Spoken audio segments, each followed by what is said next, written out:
Madame, Monsieur, bonsoir et bienvenue dans votre édition régionale de ce samedi 27 juin 2009. Pas de panique, soyez rassurés, toutes les mesures préventives sont prises pour contenir la propagation de la grippe A. C'est du moins le message délivré ce matin par les autorités sanitaires du Cantal, où un cas a été détecté et confirmé hier soir sur un jeune Britannique en voyage scolaire dans la région. Anne-Laure Giraudot et Claude Fallas.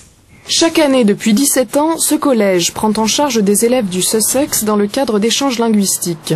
Jeudi, l'un d'eux a été aiguillé vers les urgences par le médecin de sa famille d'accueil pour des symptômes de grippe. Nous n'avons informé les familles que le lendemain, 24 heures après, dès lors que nous avions la certitude qu'il était porteur du virus H1N1. Et ce que certaines familles nous ont dit, c'est que dans l'intervalle, des bruits ont commencé à circuler. Le garçon de 12 ans reste dans sa famille d'accueil dont tous les membres ont reçu un traitement préventif au Tamiflu. Je lui ai téléphoné pour voir comment il allait et il s'en sortait plutôt bien. En fait, il se sentait même mieux. Et j'ai aussi informé ses parents qui sont en Andorre.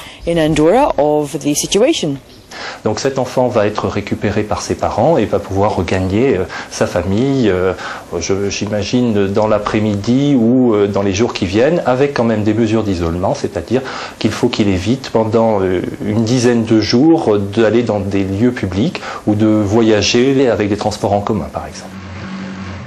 Ce matin, la trentaine d'autres familles d'accueil du groupe étaient réunies pour prendre connaissance de recommandations de base. Se laver les mains régulièrement, surveiller l'éventuelle apparition de toux et de fièvre, et dans ce cas seulement, contacter le 15. Un traitement systématique des élèves ne s'impose pas.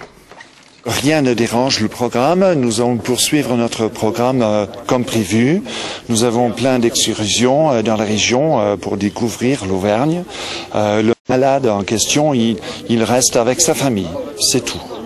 Les 33 élèves britanniques doivent repartir en milieu de semaine prochaine. En bref,